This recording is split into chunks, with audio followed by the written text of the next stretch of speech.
We call this meeting to order. Let the minutes show that this is Carroll County Fiscal regular meeting agenda for June 24th, 2025. At this time, if you all, with your cell phones, please silence them if you would, please. At this time, we'll stand to the pledge of allegiance. Pledge allegiance to the flag of the United States of America, and to the republic for which it stands, one nation, under God, indivisible, with liberty and justice for all.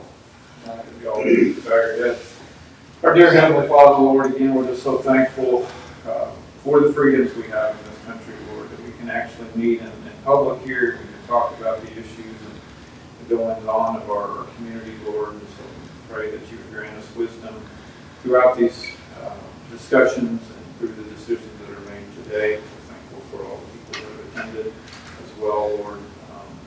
Pray that you would just be with our nation, Lord, with all the rumblings going on around the globe. And we've got men and women that are protecting our freedoms that we take for granted here oftentimes here at home, Lord, and they're scattered throughout the globe to protect us, Lord. We so pray that you be with them, be with those leaders that are responsible for making decisions that have the utmost consequence, Lord. Just be with them, and we pray that they look to you for guidance and direction as well.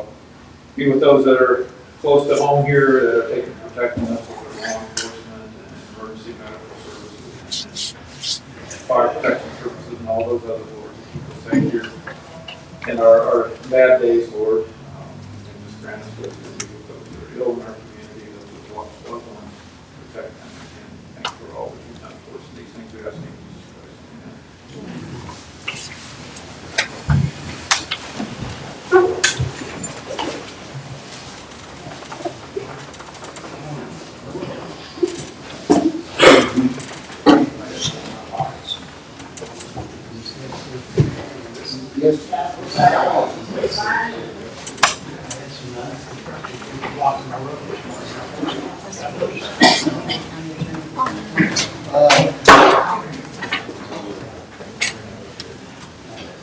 I need a motion to approve the minutes for May 28th, June 10th, and June 16th.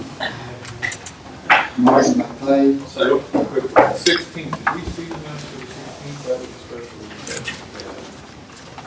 I meant to ask on that, okay. I didn't see any minutes on that. Okay, I was on vacation during Yeah, that. that's kind of what I thought. So, The minutes are written, I guess you didn't get a copy. okay. So, 5:28 and 6:10, I could support those. The other one was pretty quick too, so. So you'll have that too, so after the meeting. Okay, simple with that, so. Okay, motion by Clay, second by Ben. All in favor, say aye. Today we have Mr. Bill Lewis from the Carroll County Community Development Corporation would like to speak to us today. Wow, you can kick it off. Yeah. You're on. I'm on. Hey, good morning, everybody. So, Bill Lewis, I'm the executive director for the 3CDC here in the county and the city. For those of you who don't know what 3CDC is, it's a corporation that's been around for roughly 30 years. It was formed by a group of members here in the county and the city, and it was it's typically been supported by both the city and the county. And we focus on economic development, we focus on the industry, quality of life, and commercial and retail within our community.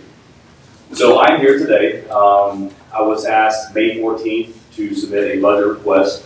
And I roughly had 4 working days to get a budget proposal put together and sent over to the fiscal court, which we gladly did because the support of the county is critical for our continued success in 3CDC and for the city of Carrollton and for the county of Carroll County. So I want to quickly just highlight some of the key things that I submitted to the fiscal court for a budget. Typically, the county has provided $40,000 and the city provides $40,000 for the corporation, and that includes part of my salary, that includes conferences that we attend, trainings that we have to do, and other various things that we work on throughout the year. So The executive summary, 3CDC is seeking funding to support economic development initiatives in Carroll County and to support Carroll County's comprehensive economic development strategy, which was signed by you, Judge, this past January. Funding from the county will be used to pay the salary of the 3CD director, conferences, training, and resources to support the successful implementation of 3CDC's objectives. Over the next 3 years, 3CDC will focus on housing development, quality of life initiatives, and the development of our workforce through the Young Leader Institute program. These strategic initiatives will ensure Carroll County remains competitive in the Commonwealth and competitive amongst competing states. These initiatives will catalyze quality of life, infrastructure expansion, and the development of a strong work-ready force. So I was also asked in my budget request to itemize the specific funding request of the $40,000, which I did. So of the $40,000 that we are requesting, $31,000 is reserved for the salary of the executive director. $2,000 is reserved for the International Economic Development Council annual conference, which is this September. $1,200 is reserved for the National Rural Economic Development Association annual conference registration and travel, which that is a conference that we are a part of, that we pay an annual membership due out of our budget. $1,100 of grant writing. It's a certified program through the University of Georgia. One of my main tasks in my position is to offer grant writing.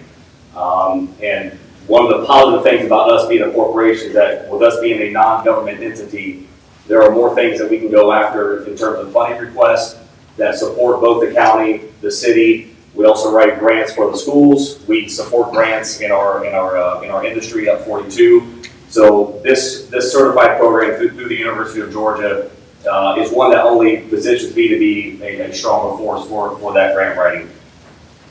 I also requested $1,200 for the Kentucky Institute for Economic Development. This is for the beginning certification for what's called the CEDC. This is a certified program to make you in the economic development world. There's a certification program. This is the beginning stages of that certification program. Currently in the state of Kentucky, there's only 15 certified economic developers in the whole state.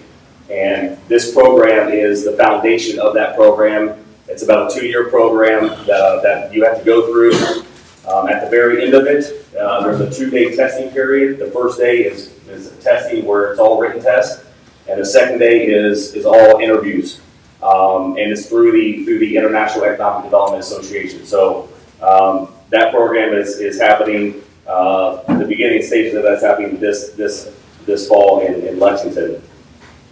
And then I asked for $1,500 for our Young Leader Institute program. This is a program that 3CDC started probably 15 years ago, and we partner with the high school. It's a program that starts their junior year. We start looking at applications sophomore year, and junior and senior year they pretty much go through a leadership program through the 3CDC. We offer professional days that has an ag day. We bring a professional day at the hospital, so they get to see the medical care side of the industry. That also includes human resources. We offer a professional day both at the county and the city for them to, if they want to go into politics, they can kind of see that side of the world. We take the seniors to Frankfurt to give them a tour of the Capitol, which probably won't happen this year because it's under construction. But we also, now that I've taken over the program, we're also introducing leadership classes. So there's going to be 5 leadership classes for our juniors. They go through public speaking, they go through professional writing, they go through how to deal with difficult climates, working climates, working environments. And senior year, they have a capstone project where they have to take either a community event or an economic event, and they have to develop a capstone project and then present that to us of how they can make a difference within their own community. This program is one that it's going to be, I've already talked to the superintendent. Eventually, not this year, but next year, we are going to offer a course for this program so that the students can have this on their resume as a core identifying program. Not only is this important for our students, it's important for our community in terms of We talk about keeping our students inside the county, inside of our city after they graduate. This is one more initiative to partner with. We partner with Future 42. We partner with JCTC. Our Young Leader Institute is one more way that we can help our students stay within our community after they graduate. Buy homes, work in the industry, start a business. We are providing those skills and those resources for them. So I wholeheartedly believe, I'm a resident of Carroll County. I've been here since 2008. I wholeheartedly believe that the success of our county is the success of our city. And the success of our city is the success of our county. I'm here advocating for your support that we can continue this partnership. And I know the question comes up of why are we funding two similar positions?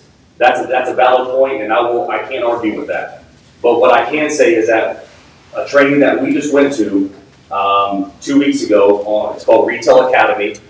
This is a training that we are learning the skills that are required and necessary to continue the advancement of our community, both city and county. And this is not just a one-man job or one-woman job. Okay, this is going to be a collective effort between the county, between the city, between our industry partners, between surrounding counties. This is something that's going to reach far beyond Carroll County. So when I ask you for funding for us, it's not because 3CDC is doing all the work, but we are simply partnering with the county. We're partnering with the city to bring us together to work collectively for the advancement of our community. And I believe my office, a small part of this, in economic development, can continue that partnership, and we want to continue that partnership. So I just ask that my funding can be looked at, and if it's not approved today, maybe we can come back to the table in the future and see how we can kind of integrate 3CDC into the county. So I appreciate your time today. Okay. Thank you, Bill. Does anybody have any questions for Bill on anything right now? No?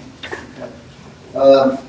I know we got a couple other people today that wasn't on the agenda, so if anyone else needs to speak, I know Matt Saban's here that for the General Butler State Park, if you'd like to speak now, and then. Sure. Thank you. I know it's been a few months since I've been here last, so I just first of all wanted to say thank you truly to the county for your assistance during our last emergency.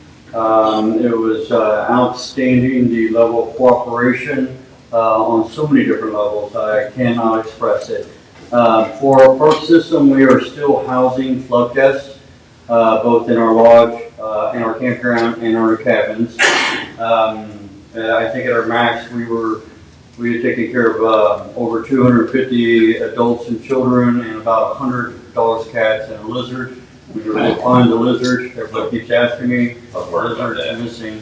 At this current time, we have 38 adults, 19 children, 14 dogs, and 6 cats. We are looking at, they're now talking about transitioning residents that are in 5 other counties to our location over the next 2 to 4 weeks. They're moving them out of hotels, things of that nature. So we are still dealing with our flood guests on so many different levels. There are units coming in from emergency management to our campground. 1/3 of our campground has been now designated, and when I left this morning, I had 6 more units arriving. So that reality of expansion is growing. Frankfurt is looking at the way we operated, both running a congregate and a non-congregate shelter. A congregate was working with Red Cross, setting up our conference center. The way we did it, working with the city and the county, it ended up being one of the best operational methods that the state had seen. And so they're bringing in their people to do training here about how we operate at General Butler. The non-congregate is how we had set up for the lodge, the cabins, and the campground, evacuating, moving everybody on site. And so Frankfurt has decided that starting next year, they're going to use General Butler as the main training place for all throughout the state to come here to do emergency management. We also have the leading experts from all over the state will be coming in for 10 days in November to train city, county, state, and federal park people in an all-over type analysis. But we are to take the lead on all training from this point forward starting next year. So how you guys assisted us and how we were able to reciprocate that has made a huge impact on our community, but the state overall, on how we're better able to train all park staff and how we interact with the cities and the counties. And so it was textbook. Thank you. It was a wonderful experience to be a part of. When it comes to my lodge, my entire chain of command is arriving today, as a matter of fact. So after I'm done, I mean no disrespect, but I have to run. So basically they're inspecting. We will get a date officially tomorrow as to when our lodge or restaurant, everything does open up. Again, there's been a few hiccups, but all of them were Frankfurt investing more money to make it right for future generations so that we aren't just patching it. They are investing it for the long term. So we are literally just a couple weeks away from having a soft opening, and then they'll determine with the governor's office and the commissioner when they're going to have a grand opening. So I cannot speak on that behalf. But I have 52 of my 53 large rooms are now up and running. The last one will be up and running within the next 2 days. So that's a blessing in itself. So, but the restaurant, bar, gift shops, everything else will be squared away. Our cabins have all 24 up and running. We've had a few hiccups, but basically we're in the process of all the roofs are done, gutters. We're revamping all the kitchens, the bathrooms, the sidings. New furniture for all the cabins arrives this fall. So we've had a complete remodel on all the lodge rooms. Now it will happen with all the cabins. The Wi-Fi and all the high speed will be done on the campground within the next 7-8 days is what they're telling me as of this morning. So we'll have 5G, everything, everywhere, all over the park will be finished. So we'll be able to handle 10,000 people plus and can host huge events like Wounded Warriors, Special Olympics, doesn't matter, and vendors, everybody can be on their cell phones, on their computers, and not have a glitch. They are remodeling the campground bathrooms. We have a lot of projects going on everywhere. So the rec building laundry incident, that is wrapping up, and they are handing that over today, as a matter of fact. And then once we transition the restaurant over, we start the remodel in the conference center. It'll be completely upgraded. We're the busiest conference center in the entire state, is what I was told. And we are booked hardcore for the next 2 years. So they are moving a brand new media package, lighting, everything in to have that expedited within the next month or two. I find out a definitive date within the next couple of days. And then after that is all done, then they will do a remodel on the flooring, walls, everything else. So although the main projects are wrapping up, the business office is still going on. We still have a lot of things with the cabins all around the park. And then we are going to start down there on the backside of the park. We are working on all 3 shelters. We are working on the playgrounds, the basketball court, the tennis courts, the Butler Turpin House, the dog park. We had to put it on hold because I only have so many staff. And but we have a long list of things. You'll see fountains going up in the lake. They're about 3.5 stories. It'll shoot up in the air. It'll aerate it. It'll make fishing better. It'll lower the mosquitoes. We just had our fish inventory done last week. We're going to have more bass and catfish coming in. And now we're looking at introducing floating fishing platforms throughout the lake and in upgrading the quality of all of our hiking trails. We have 11 miles. We've reclaimed it, but now we got authorization to get the next grade of equipment come in to make the trails even better. And and then we're going to start our phase of ADA compliancy throughout the park system, from the putt-putt, you name it. So there's a lot of work that we still have. It's not going to slow down. If anything, we're doubling down. I have the next 2 years jam-packed nonstop with work going on. And so I just wanted you guys to know, first and foremost, thank you for your patience. It's been a arduous journey, but I think once you guys see the guts of everything we've done, you'll truly understand why we've taken a little extra time to make it right for our future generation. And so I just wanted to say, we're not stopping, we're not slowing down, and we appreciate fully everybody to support this come from the county, and we're ready to start making this be an anchor. As a matter of fact, we take the lead role. We've, in the last 12 months, come out in the first, second place in revenue production for the state parks, and they are now going to be shutting down for repair some of the other parks. So we are actually going to be the lead park throughout the entire state for probably the next 3 years.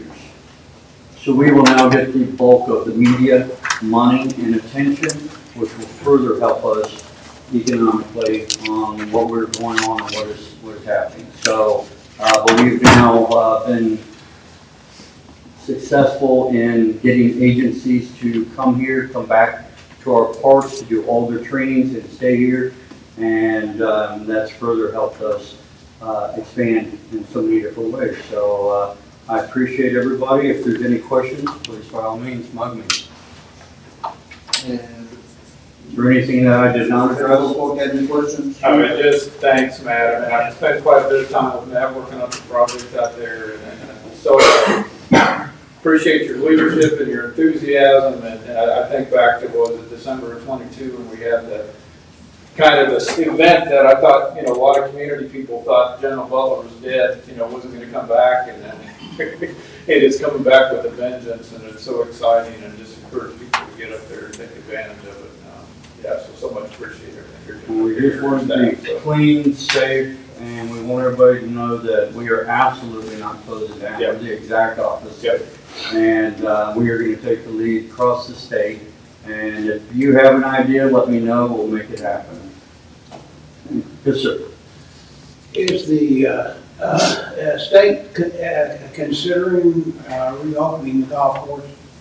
From what I've been told, sir, that is not even an option on the table. I figured it wasn't, but I just hate to see all that nice green space that used to be so We are not being used anymore. It is used as a disc golf course. It's a 18-hole disc golf course. It'll be expanded by the end of this fall to a 18-hole. We are a double black diamond, which is at a high level of difficulty. We are semi-pro right now, and we actually go pro, which makes us international and with TV as well, starting next spring. I've never seen anybody using that course. It's actually quite busy, and I get probably more positive and more negative complaints about the disc golf course than I do anything else. It is. I don't mind. I'm glad it's being used for something, and at least it's being mowed now, and it doesn't look like wilderness out there. Honestly, I drive through there on my way home occasionally because I enjoy the scenery. Yep. And I have never seen the first person out there playing on that. You're going to see a lot of changes in the next 2 months with the disc golf course. We have a tree spade that will be arriving soon, and we're going to be planting full-size trees, hundreds of them, from our park in different locations. The reason why the golf course ultimately shut down was due to the mowing, the manpower, the equipment costs with the golf carts, things of that nature. And so to prevent anything happening in the future, we are going to re-landscape it all to add about 10 acres of beautiful Kentucky wildflowers. We're going to rearrange the trees, and so that'll increase the difficulty as well as make it more majestic and more beautiful, and bring back to be the center hub of butterflies and bees. And so if you think it looks good now, it'll be 100 times better when we get done with it. And it guarantees that that course will never shut down, and it'll rank us as one of the top 5 in the nation on the most difficult and most beautiful on a pro circuit. And so that in itself is a game changer when it comes to the amount of money. When those people come in, that's anywhere from $80,000 to $150,000 injection in the local economy on a 2.5-day weekend. And so trying to up our grade to the next level is one of the ultimate keys to longevity and making General Butler stand out. Thank you. Yes, sir. Any other questions? No, appreciate all you're doing out there, man. I know a couple of years ago when we did have a meeting out there with the park commissioner and all, they pretty much holding up their end of the bargain and everything was going. You all gave me marching orders and we're trying to follow them, sir. So I appreciate you guys very much. I mean, I disrespect, but I do have to run. Okay, thank you very much. Thank you, gentlemen. We got some other guests in back. Is anyone back there need to speak to the fiscal court? Need to address it? Yes, thank you, Judge. I'm Donnie Kaufman. I am the current president of the board of directors for the Chamber of Commerce. I also have Brittany Lewis and Whitney Long, who are board members, here with me this morning. And I just wanted to share some things and appreciate the opportunity, having not been on the agenda, to be able to do this. So thank you. But as you are probably all aware, you're familiar with the Chamber. Chamber has been around for a while and has done some really good things in this community and for industry and retail business as well. In the past 3 years, we have been working very, very diligently to make the Chamber an important, viable part of what it means to be a part of the community and its benefit to our businesses in the community. 3 years ago, the Chamber was taking a spiral downhill to where it was pretty much non-existent and not very much benefit to the people who were still members of what was called the Chamber of Commerce. Our board has been working very hard to change that, and I think we've done a really good job to create some positive momentum in the things that we've been able to do through the Chamber, and to begin to make it more important and to be able for businesses to see how important it is to have an active, thriving chamber that not only is good for the city, as Bill was mentioned, but it's good for the county, which makes an overall picture, I think, of a healthy environment for people to live, to work, and to play. And so our chamber, as we kind of looked at things in our board, as we've gathered information, we've kind of restructured, we've taken a look backwards and said, you know what, we need to redefine what the chamber is supposed to be doing. We need to stay on point and be very specific as to the purpose of what the chamber is here to do. And so we have redone our mission statement for what it's worth to really help us focus, which is this: to engage local business, to bridge meaningful connections and advocate growth for a thriving business community. And that's what we've been focused on doing these last 3 years. We've had some very professional events that have happened. We've had some very good events that have not only allowed for a good appearance for the chamber, but it's provided benefit to the businesses that are there. And it's also been a very positive outlook for the community and when people hear about what the chamber is doing. Our annual event was amazing. Scott, I know you attended that, and we were able to do something that members could come to and feel proud that they were a part of the Chamber of Commerce, and to have an environment that felt like they were a part of a business community that was actually alive and doing something. We recently had a business luncheon to focus on helping women who own businesses. And we had a great turnout, almost 60 people to that event. And we had a top-notch speaker to come and help educate and help business women understand the importance of how they can grow their business and what it means to be a woman in business in this town. And we had many of our locally owned women business owners show up to that event. They were encouraged, they were provided resources, and it was a really good event. Without just naming things that we've done, what I wanted to do is just share with you, I feel like the chamber has got some momentum going in a very positive direction. We were encouraged when we heard the county in their strategic plan had mentioned and supported that they believed that the chamber needed to be vibrant and growing in order for it to be an important part of what was going on in this county. And so we too were approached to submit a budget for any assistance or help that we might be able to receive from the county. And so we have done that, and what I'd like to do is just very shortly, it's not a very long proposal, but just wanted to read that.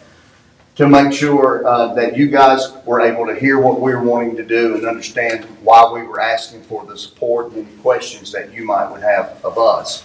So the Carroll County Chamber of Commerce respectfully submits a one-time funding allocation of $20,000 to support our strategic initiatives aimed at fostering organizational growth, enhancing services for our business community, and strengthening public-private partnerships in Carroll County. And the purpose of the funding is this: to expand business services, to help develop new programs such as workshops, networking events, and marketing initiatives to help local businesses grow and thrive.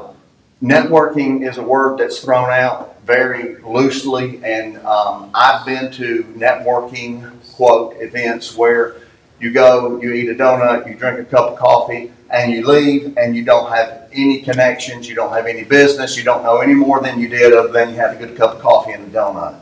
We have strived to make our networking events an opportunity for business owners, business members in the community to know each other, to know what the needs are, to know what is going on in their business, to promote products that they have for sale, to encourage an environment of not just saying I've been to a networking event, but I've gone to that event and I've come away with leads of business, or I've been able to transfer my business to somebody else in the community. They've been very valuable. We want to continue to do more of that. The second point is to enhance organizational capacity, which is investing in staff training, technology upgrades, and marketing efforts to improve operational efficiency and member engagement. No disrespect to former people who have been involved in the chamber, but when we come on board, we were still keeping financials in a handwritten ledger, which is okay. It works. It's worked for years, but we need to be a little more up with the times of doing things. And so we have made that transition to where our financials are on QuickBooks. One of the things that is very important to any organization that has a membership is to have a CRM program where you can keep up with your clientele, where you can advertise to them, where you can take in donations and keep things where people, a lot of businesses want to be able to pay through credit card or have a draft from their checking account. A lot of businesses and don't want to write a check or have to track somebody down to be able to pay for a sponsorship or to come to a meeting that we have. And so some of that initiative is that we look at what we are doing and be able to come up and be able to present to the business community that we are a legitimate business, just like you would deal with anybody else on a larger scale. We have the technology that are resources to you and available for you to be a part of what we're offering. To strengthen public-private partnerships is another element that means to facilitate collaborative projects with local government, schools, community organizations, and drive economic development and community vitality. We don't think the chamber is an island of its own. We believe we all should be working together. And we have a great relationship with 3CDC, and we are wanting to be a part of the community. And I believe in any community that I've been in, and I've been involved in communities where I've played a major role in chamber activities in that community. There's not been a thriving retail business community without a thriving chamber of commerce. I've not seen that it exists without that. And I think the chamber is vital to be able to be successful, to continue to help the county to grow with what's going on with this retail strategies that's just recently been attended, and hopefully there's an intentional plan for something that we will do with that. The chamber has got to be a vital part of that. If we're talking about encouraging businesses to come downtown, we want new businesses to come and start. Well, what is the organization? Who are the people that are going to encourage them and help them and give them resources the way that the chamber can do that in conjunction with the other things that are going on? So we very much want to work together and to facilitate things where we are a part of the community and a part of a piece of the puzzle that helps this community thrive and grow. Our budget, we also were asked to break down the budget as to how does this money look, and so we submitted that. And so $7,000 of the $20,000 was for business support programs, which means workshops that we could offer for small business owners to help them be able to need help. Many of you know about small businesses. You maybe have your own businesses yourself. I've done some business consulting in the past, and the number one thing that I've always come up with is people who are in small businesses, they get into that business because of what they love to do. And then they're swamped with, how do I run this business? I know how to offer the service. I know how to create the product. But how do I market? How do I keep my finances? How do I let people know? How do I do networking? How do I let people know where I am and who I am and what I have to offer? And so small business owners get inundated and oftentimes paralyzed because they don't have those resources, and frankly, oftentimes can't afford to have an outside consultant come in or somebody to provide those resources. So those are the kinds of workshops and events and things that we can do that are beneficial. Technology and training is $10,000, and that includes what I mentioned with a CRM software. It includes things like our website enhancement. Nothing worse than going to a website and it not looking professional. And we have been working on that, and it looks a lot better than it did. But there's a lot that can be done there that can benefit our members. And then staff development. The Chamber has done all that I've mentioned in these past 3 years with the help of the Board of Directors and a part-time director, supposedly 20 hours a week. And as all part-time jobs usually go, I say there's really no such thing as a part-time job, it's part-time pay, right? Part-time pay. So not to say that we're wanting to do great things and hiring a bunch of staff, but we need to invest in the staff that we have. We need to make sure that we have the right people doing the right things, and that's where we would use some of that money as well as staff development.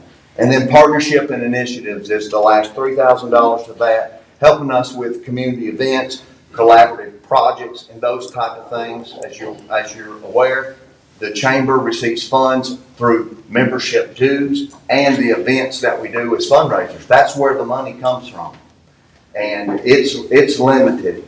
And we need some help, and we would greatly appreciate your support. I think it's not a selfish ask. It's an ask to be a part of this community, and that we will put our money where our mouth is, and we will provide a return on your investment if you choose to help us. So I appreciate your consideration. And I would say, as Bill said, if this is not the time, I would love to have the conversation with how we could work together in the future. Thank you. Thank you, Danny.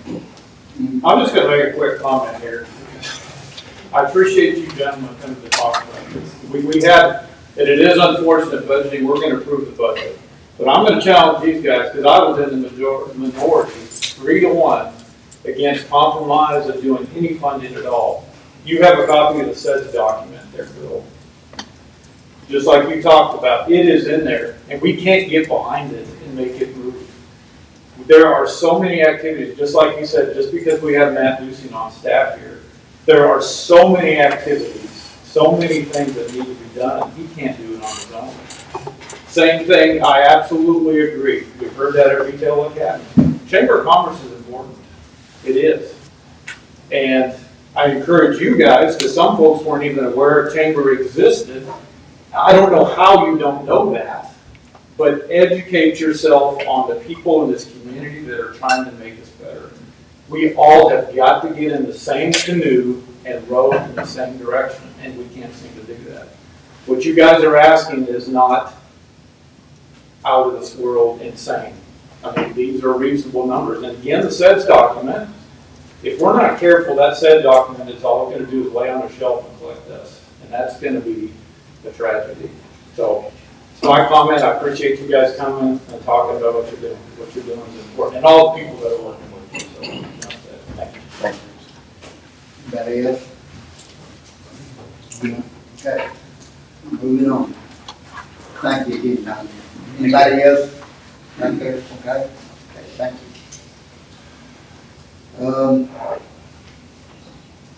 Yeah. Hinkle Contracting, I had a list in your packet of the roads they're doing. Gino, our road superintendent, and Hinkle went out and represented from Hinkle and marked the roads that need to be engaged. So bid quotation quote today, or this meeting, so I need a motion or just to move forward with this. I want to make a comment on this real quick. I've talked to Gino, he's gonna have some other, just a few little projects that needs to be done out in English and stuff, some approaches, so I talked to you about it yesterday too, about adding this to that. And I know that's the added to the work stuff, so.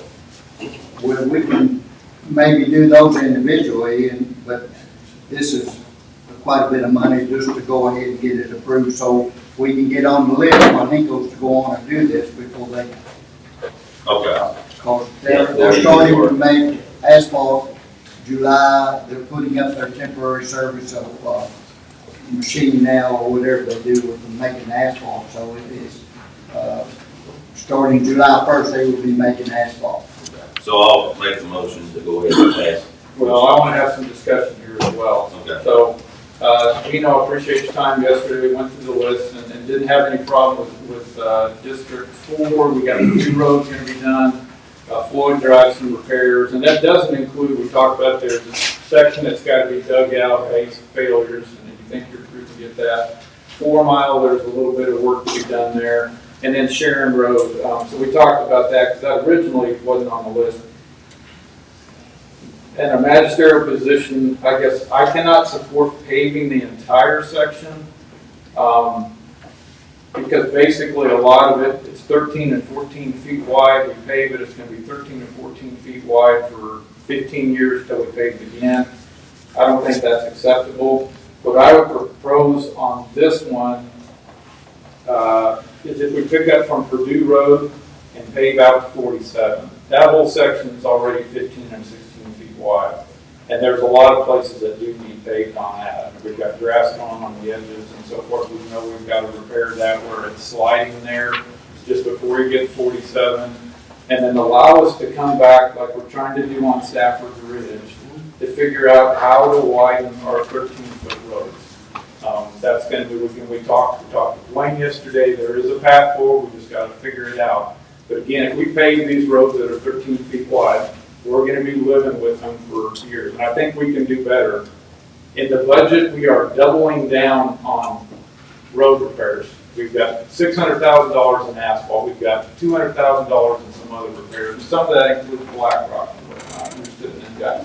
But I just think there's an opportunity to do better. Another one that I had after I drove roads, thank you yesterday again, because pleasantly surprised, Purdue Road was less than what I'd estimated. So we checked and it was good. So as Gino says, lower's better. It's still getting us what we want, and they are, so that's awesome. But we propose maybe Tuttle Lane, because Tuttle Lane's in the same shape as Purdue Road is. Doesn't get a lot of use, similar, about the same distance, but it's got grass going up the cracks and everything and all that type of stuff. We replace culverts, you're gonna have to come through there and base community. So that would be my proposal. Cut down on what we're doing on Sharon Road. It ends up being like 3,500 feet versus 10,000 feet. And then pull Tuttle Lane into that as well. It's about a half a mile. So other than that, I can support what we've got on the list. Can support this list of those changes. Support this. Support the list. Well, the only thing would be Sharon Road, cutting it down. And no Sharon Road, we put new culverts in out there, so that's got to be fixed. Agreed. Yeah, which So makes we sense. put culverts in, it's got to be asphalt over. Yeah, but the culverts are in the section from Purdue Road down to 47. So is that figured in there, Gino? Now, we're gonna put cover in ourselves. Yeah. Yeah, I know, but is that covered in with the asphalt and stuff going on Purdue Road and all that? And we wouldn't take much asphalt to cover, we'll cover it back up. We wouldn't paint it ourselves. But you do the culvert before we do the asphalt. Oh, yeah. Yeah. Yeah, so that doesn't change anything. It doesn't change nothing. So do I have a motion to go move forward with this on the billing or the quote for Hinkles to redo it? I have a motion by Busy first. Do I have a second? Yeah, I'd like to see modifications to it, but otherwise I'm going to do that. Do I have a second? Second by Clay. All in favor say aye. Opposed? Okay?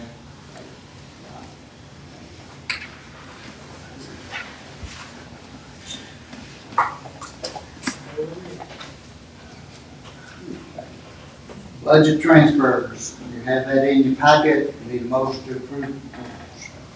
Motion to approve budget transfers. Yeah. Motion to approve. Motion by Scott, Second. second by Lindsay, all in favor, say aye. Invoice approval, motion. Quick question. Okay. Mike, I guess it kind of go towards you. I know the striker where we're getting the new cots and all that stuff, and I just got the, was going through this here a little bit ago, and what's our total on this? What's the lifetime of these, cots and stuff, or how long they last, or, I mean, how old the ones we got? They're usually about 10 years, 15 years, somewhere like that. If we keep maintenance up on them and inspect it every year and stuff, they're guaranteed for like 10 years. But after that, they recommend to replace that stuff. Yeah, they're 10 years. Yeah, and we have the service plan, so they come in and service every year, which they just came and serviced the ones that, other ones, not the brand new ones, obviously, but that's just like our Lucas devices. They came and serviced all of them this year, but they do that every year. So that just helps the life of them and everything. Yes. So the Power Pro, I guess that's the cots. That's the lid, well, Yeah. lift. And it's a lifetime, so if anything goes wrong with them, they replace them. So, I mean, that's. Okay. All right, that's it. Good. Okay. So we need a motion and invoice approval. Make a motion. Motion by Lindsay, second by Scott, all in favor, say aye. Clearwater, project emergency budget amendment, payment approval, I need a motion for that. Make a motion to read that. I guess we haven't seen it now. So that was on this right here. Yeah. Make a motion to approve. Do we need to read that though? Yes. We do? Yeah. It's gotta be signed. This normal needs to be read. Yeah. Motion to. Motion to have first reading. This, I assume this first reading, is that correct? Yeah. Yeah. It'll be the only reason. On this opportunity, yeah. Oh, it's an emergency. Yeah, it's emergency thing. All right. Motion by Scott, second by Clay to read. An ordinance relating to the annual budget and then the Delaware County Carroll. As realized the budget receipts be ordained by the Carroll County of the Commonwealth of Kentucky. The budget for the fiscal year 24-25 is amended to increase the following cleaner water, $6.85. The amounts adjusting the expenditures are for governmental purposes. Make a motion to approve. Motion by Scott, second by Clay, all in favor, say aye. Thank you. I need a vote to approve that amount. We need a motion to close that account, and take that money from that to into the general.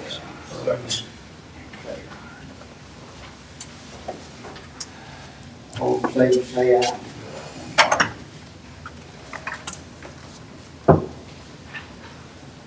Okay. Now, we need for the 25-26 budget. Second reading, and final adoption. You did provide me with a summary. I'll make, You have a summary? What? what do you want? You didn't get the reading. Okay,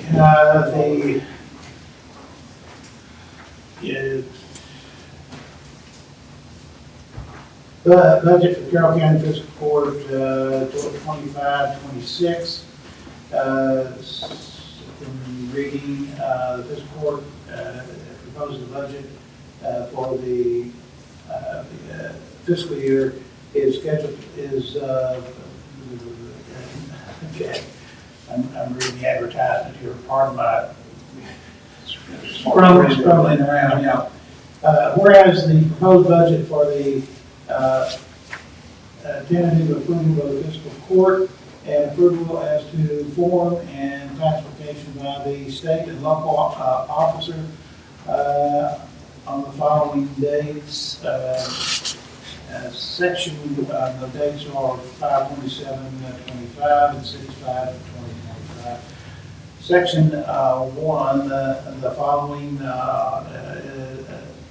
is to be adopted for the fiscal year for specified, and the amounts stated are appropriated for the purposes indicated. You have a total of general fund, $6,799,597. Road fund, $2,591,230. Protection of persons, jail fund, all included under that is $3,760,763. Local government economic assistance fund, you want to read this? 900, and yeah, that's a little easier to read. Yeah, that's a little easier to read. About four wise, $943,448. Protection of persons and property, state grants, $10,000. Ambulance fund, total, $2,591,022. And the solid waste, $253,677. Recreational, Parks and Recreation, $567,594,000. Sheriff, $1,755,470.71. 911 fund, $24,005. Protection of persons, that'll be 911 wireless, $200,020. Insurance fund, $80,000. Clerk, understand bill 135, subsection 79, $56,336. Other settlement,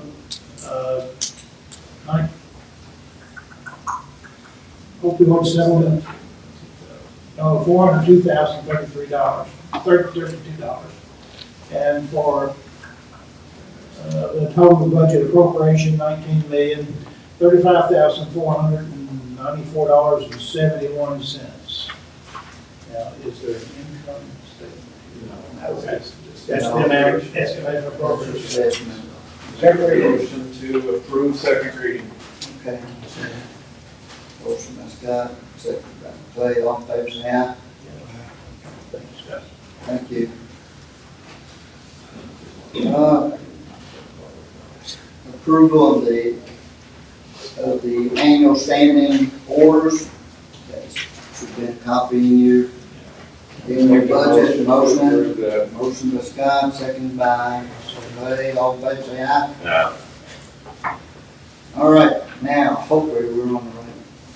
Ordinance amending the nepotism policy contained within the Carroll County Ethics Ordinance, first reading. Do you have that, Jim? Yes, I do. Okay, thank you. In order to amend. Oh, hold on, you need the motion. Yeah, I need a motion from first reading. I make a motion for the first reading. Motion by Clay, second by Second.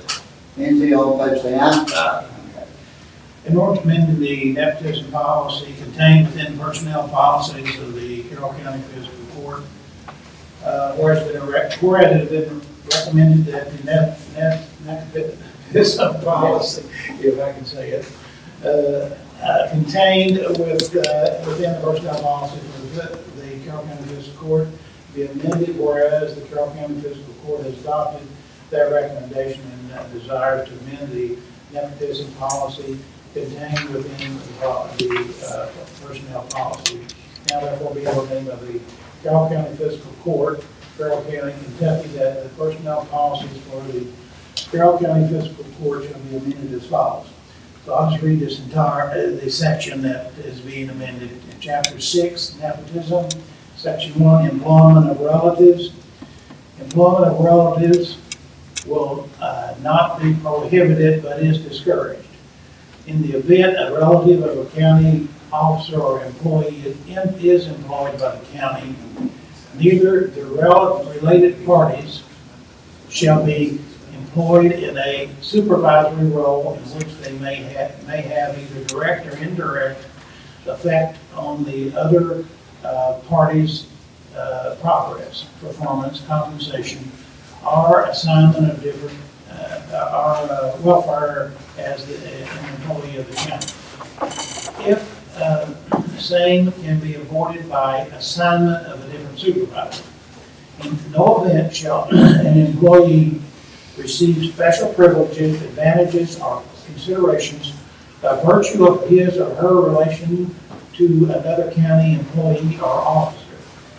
It shall be a violation of these policies to both receive said advances and confer upon another said advances. In no event shall a relative of a county officer or an employee be hired for a position in the county's employment for which he or she does not possess the minimum qualifications as set forth in the job description for said position, or which is otherwise a violative of any applicable statute, ordinance, or policy. The policy only affects workers hired after July the 1st, 1994. Assume this policy would only apply after it's adopted, and does not apply to provisional employees. First reading.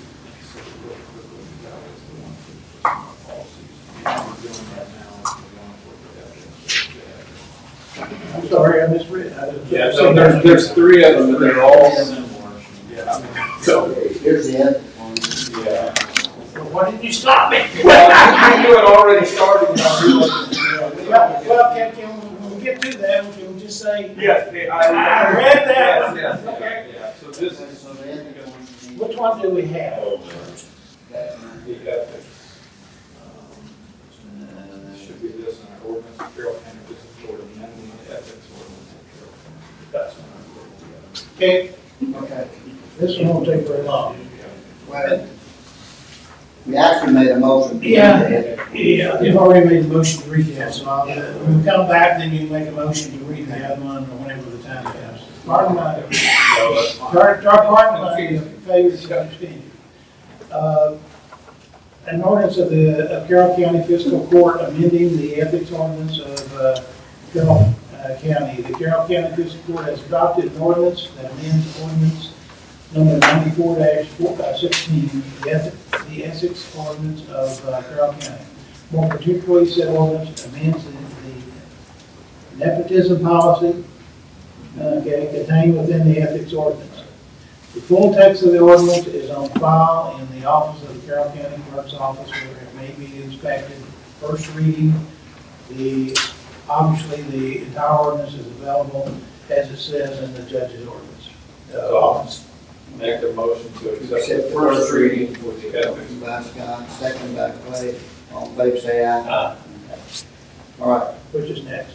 The ordinance of nepotism policy contained within the personnel policy book. First reading, which we just did. Motion to read that. Motion to by Scott, second by Clay. All in favor, say aye. Okay. Oh, I just read the ordinance, and I'm gonna read the heading one more time. Okay. An ordinance amending nepotism policy contained within the personnel policy of the Carroll County Fiscal Board. And everyone has heard me read it. Yeah. Motion to accept the first reading. Motion. Motion Second. Benji, second by Scott, all in favor, say aye. Okay. Last. The ordinance definition provision employed within personnel policy. No, this is Okay, is this the right one? no, this is, Here we go. yes. that's- An ordinance, we haven't the motion yet. Need a motion. Yeah, motion to read. By Scott, second by Benji, all in favor, say aye. Okay, Summary. Ordinance amending the definition of provisional employee contained within the personnel policy of the Carroll County Fiscal Court. It be ordained that Carroll County Fiscal Court, Carroll County, Kentucky, that the personnel policies for the Carroll County Fiscal Court shall be amended as follows. Provisional employee. Provisional appointments may be made to fill positions when the work of the county requires services of one or more workers on a seasonal, temporary, or interim basis, or in cases of emergency. Provisional appointments will not exceed 7 weeks. However, extensions may be granted by the personnel administrator. Provisional employees shall be classified as either temporary or seasonal as defined by the county employee retirement system. These personnel policies and procedures do not apply to provisional workers unless specifically stated. So I had one question, and again, this goes back to your days of county attorney. This has probably been around forever. Is there any significance to the 7 weeks? Because I know like Parks and Rec, a lot of additional employees, you probably have people that are employed for more than 7 weeks. So is there some significance to 7 weeks? I don't know. I think summer helps with us. But I mean, typically, Brian, how long might you have? You might have people for 10 weeks. I'm just trying to figure out, you know, if there's some significance to this, or you know, Certain seasons, yes, we'll have them for probably about 10 weeks. Baseball, soccer are the longest seasons that we'll have. How long? About 10 weeks. About 10 weeks. There's nothing wrong with scratching through 7 and put 10 in there. I would propose that something that's a little, because otherwise you're saying however extensions are granted. So we're gonna have to go through this extension process. Don't know what that looks like, but it seems silly if, you know, if 10 to get number 11 or 12. I don't know. So that's the only thing. You all want to 7 or 10, I could change it and next and Change it to 10 weeks. 10 weeks. 10 week enough, Brian, you think? Should it? Because, okay, and There's a statement in there that it can be extended, yeah. It can be extended by the personnel. Yeah. Change 7 weeks. Okay, so I'll make a motion to accept first reading of modification on to 10 weeks. Second. Motion by Scott, second by Clay, all in favor say aye. Okay, orders, insurance, health insurance, and personnel policy for Carroll County, second reading, final adoption. You have that? Let me see what we got here. You got one for me? Yeah, okay. Thank you. This is first reading? Second reading, Second final reading. adoption. Same one? Second reading, final adoption. All right. An ordinance. Hold on. Give me a motion. Second by I'll second. Scott, all in favor say aye. Horseback you gave, you started. An ordinance amending health insurance policy contained within the personnel policy of the Carroll County Fiscal Court. Now therefore be it ordained by the Carroll County Fiscal Court, Carroll County, Kentucky, that the personnel policy for the Carroll County Fiscal Court shall be amended as follows. And reading through this, we have, and is this the correct ones or what we've been? Yes. All right. Healthcare, dental, and vision insurance. The county makes available healthcare insurance, dental insurance, and vision insurance for full-time, regular employees and their families. The county will pay 100% of the premium cost of the county's core plan for regular full-time employees and their families who have been in the county's employment firm for more than 30 calendar days and have been released from probationary status by his or her supervisor.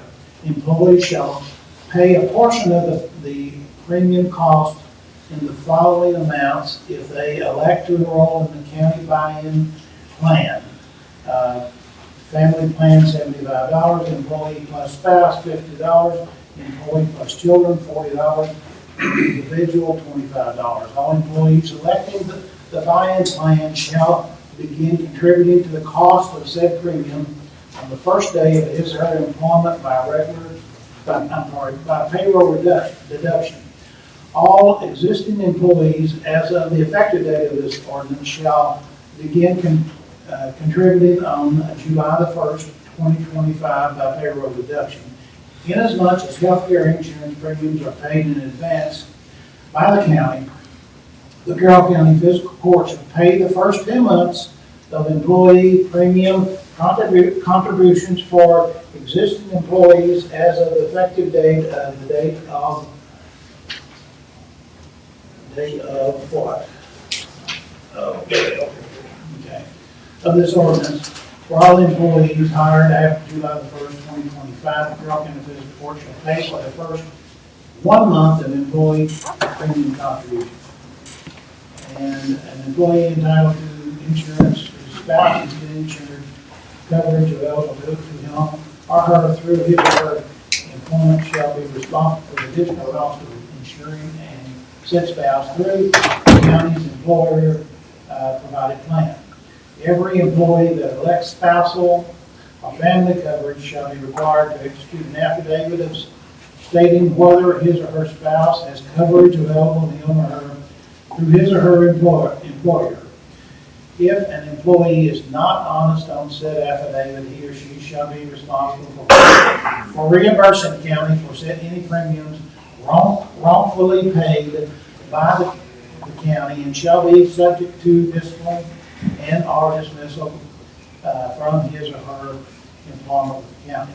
This provision shall not apply to any employee in the county service and insured as of December the 12th, 2023.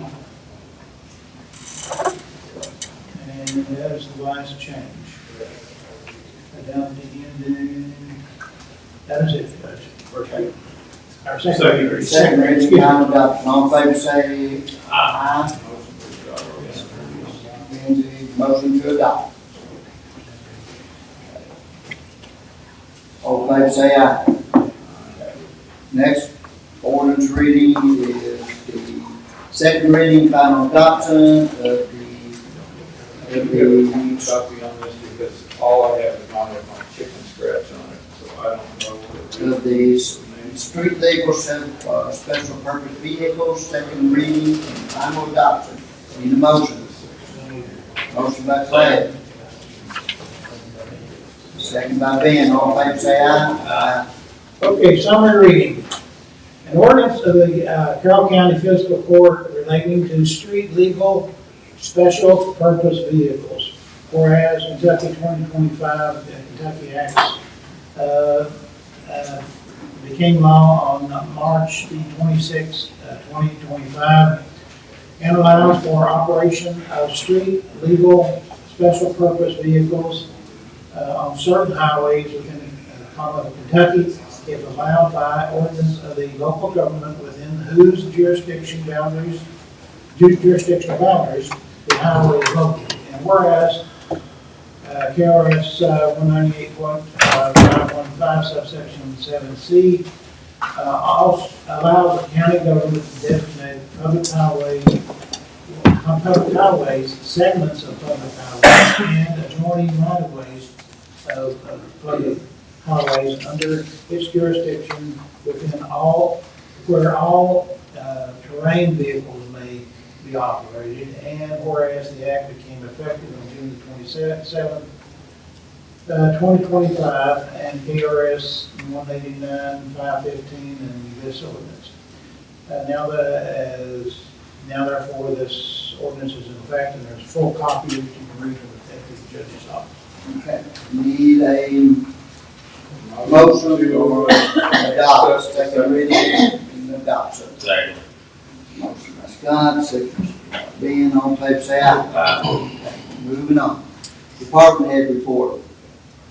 We have the Hope Center, Nancy, report. Do you have anything else? Nancy? I just wanted to say that with our laser that we are making like signs like for camping or anything that you wanted to hang out. We're also making acrylic light signs and posters. We have a company that has asked us to make 30 of the acrylic light signs. So I'm hoping that that might give us an opportunity for other companies to open the door for us for that. And then our first outing with the band went really well. They can't wait for other outings, and they do not know what we're going to be doing yet. We are going to be visiting a nursing home, trip to Walmart, and I think we're just going to go to the splash park or maybe a trip to get some ice cream for the month of July. And you have a calendar with all of that on there as well. All right, any questions from Nancy? Okay, thank you very much. Carroll County Dispatch, he actually brought his report last meeting, I put it in y'all's packet. He has nothing to update on it right now, so. Solid Waste, PJ. Do you have any additional? Well, as you can see, my reports went from 1 page to 2 pages, so I've been super busy. Right. I just had a question about, it's kind of like what we talked about earlier, with the roads. I really think it would be in our interest to check into the grant, the Chrome Rubber Modified Asphalt grant. I mean, I've been reading a lot on it. I mean, it uses all tire rubber. It's supposed to last a lot longer than traditional asphalt. There's a grant for it. I think it's a 75-25. You know, and I know Trumbull County has got a grant, I think the year before last. I'm not sure how big of a stretch that they did, but I mean, I know we've got a lot of road damage, and I mean, if we can just offset some of the cost for that, I mean, it's worth looking into, I feel like. Okay. And I mean, I could check more into that and maybe that I kind would of stuff. recommend you check more into that and work with. Because they use all Kentucky tires. We know the trouble we've been having with tires and how many we get ourselves just in the county. Would it be something we want to do out there to the Passock on the parking lot expansion too? Something That could possibly work out there too, yes. probably be a good spot. Yeah, I mean, it's kind of the same brand. I mean, the one that we got for the benches, that they use the tires for the benches, the picnic tables. They can do the walking trails, anything that the tires on the rubberized asphalt, and they have all those products for that, and there's grants for every one of them, and I think those are like the 75-25, but still, our work, if we put any work with our guys, I mean, that 25% will be offset. Yeah, I think probably absolutely agree to look into it, Dr. King. I think some of it is the mechanics of it. You know, not every asphalt plant's going to be able to put the rubber in while they're doing it, so it's kind of a specialized thing. So, you know, with Hinkle, especially with the temporary plant, but again, it is money, like you said, it's pretty attractive, but it's just, you know, how do we actually make it work and can we make it? Maybe since Trumbull County's so close, maybe we can talk to them and see who they Yeah, I mean, yeah. Kind of like, And did they like the application? Does it look good? I mean, that type of thing. Yeah, absolutely. Do appreciate your efforts on, I mean, your reports are really gaining some ground, so Yes. they're easier to read and just a lot of, so appreciate what you're doing there. I guess code enforcement board, where are we at with getting, I guess, Benji? Got still waiting, so. So have you talked to people? Yeah, just a lot of turned down, so I'm still working on that, so. Okay, yeah, because I guess you'll still meeting though, right? we did, the last meeting we had, you know, I had like, I think 5 cases to present. I guess the letter that we've normally been doing, it's just a notice of violation. And it's got like, you know, I'll put in there, of course, the iWorks generates it out. Like in 90.1, you know, what the violation is, but it states everything from the ordinance. Nick suggested, and maybe Roger can help refresh my memory because he was in the meeting, we need to do like a type of citation first, which I thought that letter kind of told everything and that would work. So I guess he's on vacation, but I had emailed him and he said he may have a template we could kind of work together, kind of put something together. I also made up one myself and sent to him just to see if that would work. Because we may need to send the letter first, give those days, and then once that's done, then send a citation. You have 7 days to come in, give a written notice to the judge, and then go from there in front of the board. Yeah, so it's just the wrong thing. Right, it's just, yeah, working out the. Yeah, thanks for the update, so good. Animal shelter, Teresa? Francis? You have my calendar. We're finishing up on Monday. Kelly Bond will be down from the ag district to complete our monitoring for the year. Road Department? Gino? Just want to report there. Okay. We've got Parks and Rec report there from JP. We've got Randy, Ryan here, if you got any questions. Okay.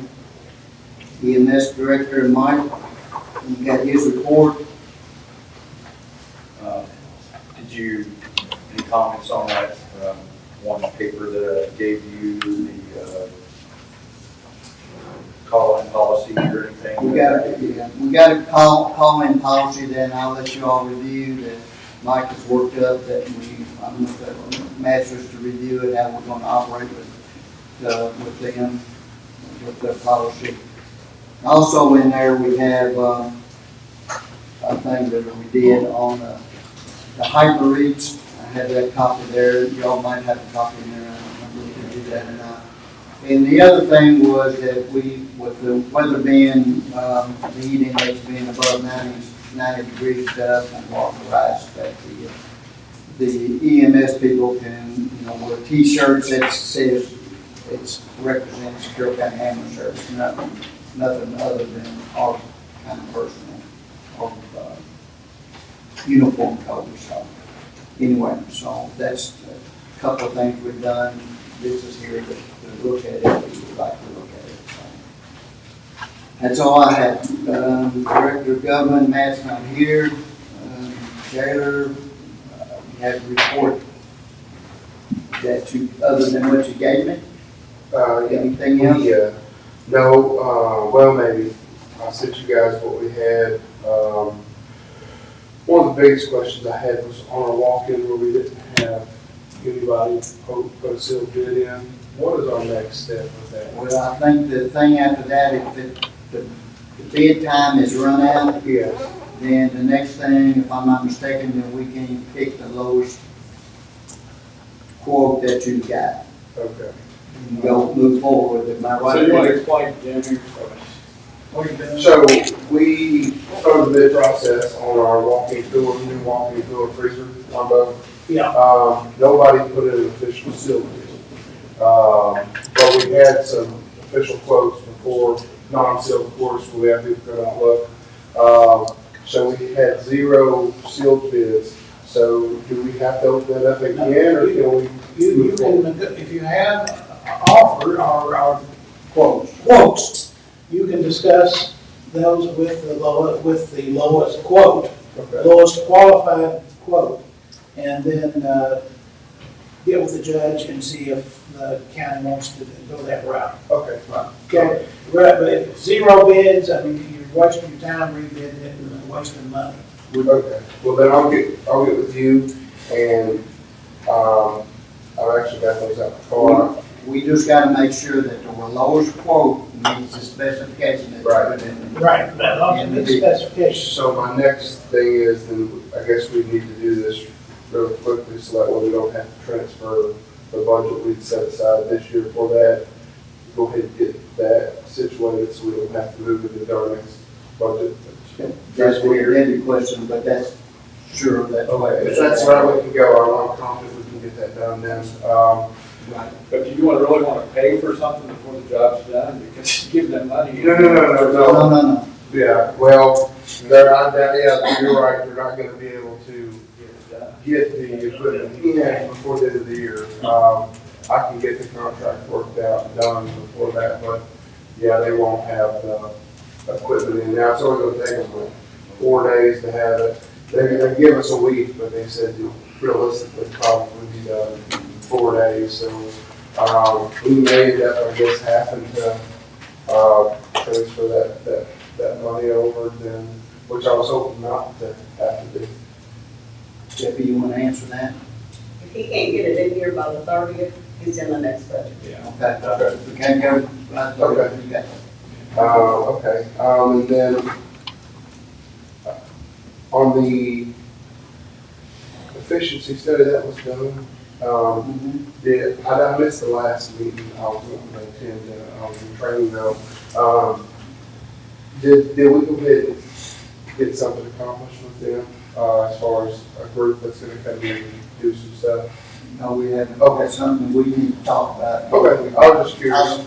We want to move forward with that. Okay. Study. I was just curious in reference to like our roofing issues or laboratory issues and windows and things like that, that during my last inspection, that was brought up. So in order to give them an answer, that's all I was asking for. But other than that, I don't have anything else. All right. Any questions or anything for Daniel and the jail staff, detention center staff? Judge's comment. And I know this is a day different, but Tanya has put out a letter for invoices to be turned in no later than June 23rd, 2025, which was yesterday, but we didn't have a meeting yesterday, so just wanted to bring that up. Also, DRC, we did a letter yesterday authorizing them to close down emergency management FEMA process over there. They will still be available, but they will not be open here. So we did a letter yesterday to close that down. As Benji brought up about, we got a CAECO grant, $10,000 grant was awarded to us for the striker cots and stuff. I received, so that's at the CAECO conference, that's what the check was that they presented me. So $10,000 that we applied for that grant a year or so ago, so that went towards that. And the ankle bid, which we've already discussed. Also, it's time for us to update our Logan's contract with our uniforms, the stuff they do here in the courthouse and everything. I basically just need authorization to go ahead and sign that to update our Logan's contract. So with them, and that takes care of our uniforms and other stuff that we have in the courthouse and the CASOC and all that stuff. So you are good with me signing that contract tonight. We'll do that. He was in last week, so. Authorizing. Yeah. Okay.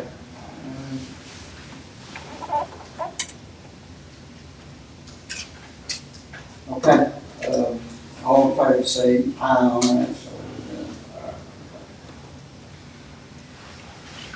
Basically, that's all I have right now. The county attorney comments, which is not here, but Jim, do you have anything? No.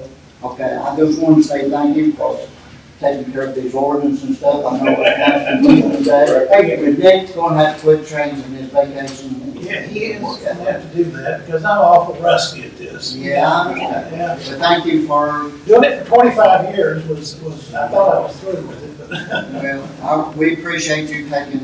No, I enjoy seeing everybody, I don't mind doing it. Okay. It's okay with me. All right, thank you very much. Magistrate comment, we'll start with Clay Can I today. get in there before they start? Sure. I have two more things. I need the approval to close the ARPA fund. We paid all invoices. We have a balance of $619.65 that I need to write a check for and put it over in check. Okay. So I'll make a motion to close out the ARPA funds. The second thing I have, All in favor? I need an additional request for cash transfer from the general to the sheriff's fund. Probably close to $100,000. Reason being, He's out of cash. so he's still within his budget, it's just. He has no cash. Yes, okay. His receipts were not there. They do not support this. So we're looking at roughly $100,000, Well, right? this morning, with the bill that she has entered was $71,988.19. And then he'll have payroll on Friday, which will be close to $20,000. about 92, and I think she said she was still waiting on other invoices. I'll make a motion. Second. Motion by Lindsay, second by Scott, all in favor, say aye. Opposed, nobody opposed. So you're approving the 100,000? The $100,000, and that's just to close out 24, 25. Yes, sir. Time to quit spending. That's your job. Thank you. Anything else? No. All right, we'll go with the master's comment, start with Clay. The other thing I had, you guys that are working outside, be very careful, it's gonna be extremely hot, make sure you stay hydrated, drink water, Gatorade, wherever you find it. If you need it, let us know, we'll get it out there too. Thanks again for everything y'all do, I know it's up to you, this county couldn't function, so I do appreciate it. You all have a great day, like I said, be careful what's eaten. Master Long. Yeah, Judge, other, things talked about the county road department, state, I've got asked about some of the hillsides, you know, update, maybe get an update to Ken on what's going on with some of their projects they got going on with the state, and then I got another call about some bad spots on the road. I hope y'all, have y'all got any, I'm just bringing this up. Have y'all got any calls about the interstate? I said you want to go around like. Yeah, okay, just want to make sure. I'm just making sure I'm not the only one to get to them. They don't want to get it, they don't want to know where they go find their car at, where they lost it in the last pothole. All right, I have talked to the state and everything about this, so we'll just move forward. Scott? Yeah, nothing in particular. I mean, again, I appreciate the road department getting out there, putting down a lot of shoulder and stuff again on these go pads and stuff, and really appreciate that. And I know folks appreciate it as well. Executive session, we have nothing. I need a motion to adjourn.